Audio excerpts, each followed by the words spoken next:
Hello, പുതിയൊരു വീഡിയോയിലേക്ക് എല്ലാവർക്കും സ്വാഗതം. അപ്പോൾ ഇന്ന് നമ്മൾ ഉണ്ടാക്കാൻ പോകുന്ന എല്ലാവർക്കും ഒരുപാട് ഇഷ്ടമുള്ള ഞണ്ട് റോസ്റ്റാണ്. പെട്ടെന്ന് തന്നെ തയ്യാറാക്കിയെടുക്കാം. അത്യാവശ്യം വലുപ്പമുള്ള ഞണ്ട് തന്നെ ഞാൻ എടുത്തിട്ടുണ്ട്. ഇത് നല്ലതുപോലെ നമുക്കൊന്ന് ക്ലീൻ ചെയ്തെടുക്കണം. ക്ലീൻ ചെയ്തെടുത്ത ശേഷം ഞാൻ ഇതുപോലെ കട്ട് ചെയ്തെടുത്തിട്ടുണ്ട്. കട്ട് ചെയ്ത ശേഷം ഇനി നമുക്കിതിലേക്ക് ആവശ്യമുള്ള മസാലയ്ക്ക് ആവശ്യമുള്ള ഉള്ളി ഇതെല്ലാം എടുത്ത് റെഡിയാക്കി എടുക്കാം. അപ്പം ചെറിയ സവാള 2 എണ്ണം ഞാൻ നീളത്തിൽ കീറി എടുത്തിട്ടുണ്ട്. ഒരു 10 ചുമന്നുള്ളി ഇതുപോലെ അരിഞ്ഞെടുത്തിട്ടുണ്ട്.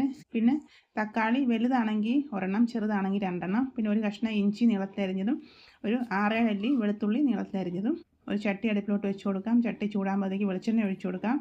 വെളിച്ചെണ്ണ ചൂടായ ശേഷം കടുക് ഇട്ട് കൊടുക്കാം. പിന്നെ നമ്മൾ അരിഞ്ഞ് വെച്ചേക്കുന്ന ഇഞ്ചിയും വെളുത്തുള്ളിയും കൂടെ ചേർത്ത് നമുക്കൊന്ന് മൂപ്പിച്ച് കൊടുക്കാം. അതൊന്ന് മൂത്ത് വരുമ്പോൾ നമ്മൾ എടുത്ത് വെച്ചേക്കുന്ന ചെറിയ ഉള്ളിയും സവാളയും കൂടി ഇട്ട് കൊടുക്കാം. എന്നിട്ട് നമുക്കൊന്ന് വഴറ്റിയെടുക്കാം. ഇതിലേക്ക് ഒരു 2 കരിയാപ്പിലയും കൂടെ ഞാൻ ചേർത്ത് കൊടുക്കുന്നുണ്ട്. വഴറ്റിയെടുക്കാൻ വേണ്ടി ആവശ്യത്തിന് ഉപ്പും കൂടെ ചേർത്തിട്ട് നമുക്ക് വഴറ്റിയെടുക്കാം. നല്ലതുപോലെ വഴണ്ട് വരണേ.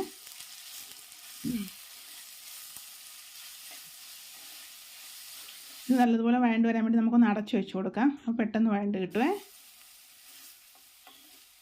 ഇപ്പോൾ ഏകദേശം നല്ലതുപോലെ വഴണ്ടിട്ടുണ്ട്. ഇതിലേക്ക് ആവശ്യമായിട്ടുള്ള മസാല ഇതിനകത്ത് ഞാൻ 2 സ്പൂണ് കശ്മീരി മുളക് പൊടിയും 1 സ്പൂൺ മല്ലിപ്പൊടി, ഒരു 1/4 ടീസ്പൂൺ മഞ്ഞൾപ്പൊടി ഇതും കൂടി ഇട്ട് കൊടുത്ത ശേഷം നമുക്ക് നല്ലതുപോലെ ഒന്ന് മൂപ്പിച്ചെടുക്കാം. ഫ്ലെയിം കുറച്ച് വെച്ചിട്ടാണ് നമുക്ക് മൂപ്പിച്ച് കൊടുക്കണേ. അപ്പോൾ ഞാൻ മുഴുവനായിട്ട് ഇട്ട് കൊടുത്തിട്ടുണ്ട്. അപ്പോൾ എരിയുള്ള മുളക് പൊടി വേണമെങ്കിൽ നിങ്ങൾക്ക് പകുതിയും ചേർത്ത് കൊടുക്കാം കേട്ടോ. ഇനി നമുക്ക് നല്ലതുപോലെ ഒന്ന് വഴറ്റി കൊടുക്കാം. ഈ മസാലയുടെ പച്ചമണം മാറുന്നത് വരെ നമുക്ക് വഴറ്റി കൊടുക്കാമേ. വഴറ്റി എടുത്ത് അതിൻ്റെ പച്ചമണം എല്ലാം മാറിയ ശേഷം നമ്മൾ എടുത്ത് വെച്ചാൽ തക്കാളി ചേർത്ത് കൊടുക്കണം. പച്ചക്കുത്ത് മസാലയുടെ മാറിയ ശേഷം മാത്രമേ തക്കാളി ഇട്ട് കൊടുക്കാവുള്ളൂ. ഇനി നമുക്ക് തക്കാളി നല്ലതുപോലെ വഴറ്റിയെടുക്കാൻ നല്ലതുപോലെ ഇളക്കി കൊടുക്കണേ.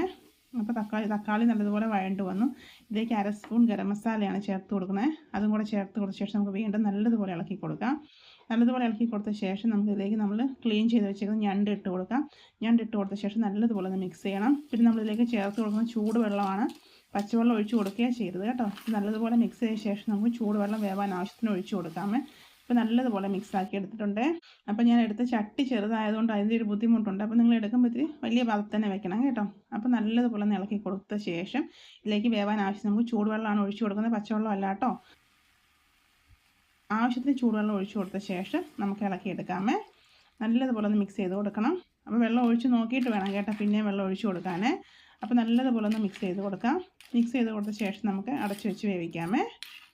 അപ്പോൾ അടിപൊളി ടേസ്റ്റ് ആട്ടോ ഞണ്ട് റോസ്റ്റ് ഇങ്ങനെ ഉണ്ടാക്കിയെടുക്കാൻ. ഇപ്പോൾ നല്ലതുപോലെ തിളച്ചിട്ടുണ്ട്. നമുക്കൊന്ന് ഇളക്കി കൊടുക്കാം. ഉപ്പോ മസാല എന്തെങ്കിലും കുറവുണ്ടെങ്കിൽ ഇപ്പോൾ ഇട്ട് കൊടുക്കാമേ. കറിയായിട്ട് എടുക്കണമെന്നുണ്ടെങ്കിൽ ഇത് ചാറിട്ടെടുത്താൽ മതി. അല്ല നല്ലതുപോലെ റോസ്റ്റ് ആണെങ്കിൽ നമുക്ക് നല്ലതുപോലെ ഇത് പറ്റിച്ചെടുക്കണം. അപ്പോൾ ഞാൻ നല്ലതുപോലെ പറ്റിച്ചാട്ടോ ഇത് എടുക്കുന്നത്. അപ്പോൾ ഇടയ്ക്ക് 1-2 പ്രാവശ്യം ഞാൻ തുറന്ന് ഇളക്കി കൊടുക്കുന്നുണ്ട് കേട്ടോ. ഉപ്പ് കറക്റ്റായിരുന്നു. നമ്മൾ നേരത്തെ ഉള്ളി വഴറ്റാൻ വേണ്ടി ഇട്ടപ്പോൾ ഉപ്പ് ഞാൻ ഇട്ടത് കറക്റ്റായിരുന്നു. അതുകൊണ്ട് ഞാൻ പിന്നെ ഉപ്പ് ചേർത്ത് കൊടുത്തിട്ടില്ലേ. അപ്പോൾ നല്ലതുപോലെ തിളച്ച് നല്ലതുപോലെ പറ്റി വരുന്നുണ്ട്. നല്ലതുപോലെ പറ്റി വരട്ടെ. ചോറിൻ്റെ കൂടെ ആണെങ്കിലും ചപ്പാത്തിയുടെ കൂടെ ആണെങ്കിലും അപ്പത്തിൻ്റെ കൂടെ കഴിക്കാൻ നല്ല ടേസ്റ്റ് ആട്ടോ ഇങ്ങനെ.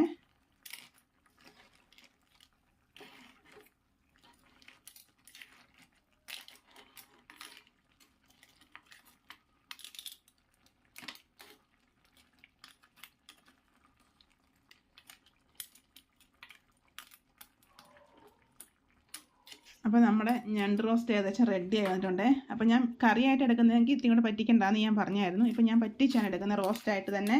ഇപ്പോൾ ഫ്ലെയിം ഓഫ് ചെയ്ത ശേഷം കരിയാപ്പില ഇട്ട് കൊടുക്കുന്നുണ്ട്. കരിയാപ്പില ഇട്ട് കൊടുത്ത് നല്ലതുപോലെ ഇളക്കിയ ശേഷം നമുക്ക് അടച്ചു വെച്ച് കൊടുക്കാം.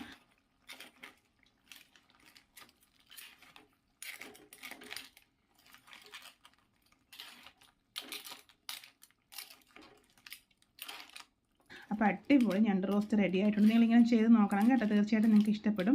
അതുപോലെ തന്നെ വീഡിയോ ഇഷ്ടപ്പെട്ടാൽ ലൈക്ക് ചെയ്യാൻ മറക്കരുത്, കമൻറ്റ്സ് ചെയ്യാൻ മറക്കരുത്. ഇതുവരെ എന്നെ സബ്സ്ക്രൈബ് ചെയ്തില്ലെങ്കിൽ ഒന്ന് സപ്പോർട്ടും കൂടെ ചെയ്യണം കേട്ടോ. അതുപോലെ തന്നെ വീഡിയോ ഇഷ്ടപ്പെട്ടാൽ നിങ്ങളുടെ ഫ്രണ്ട്സിനൊക്കെ ഷെയർ ചെയ്ത് കൊടുക്കണേ.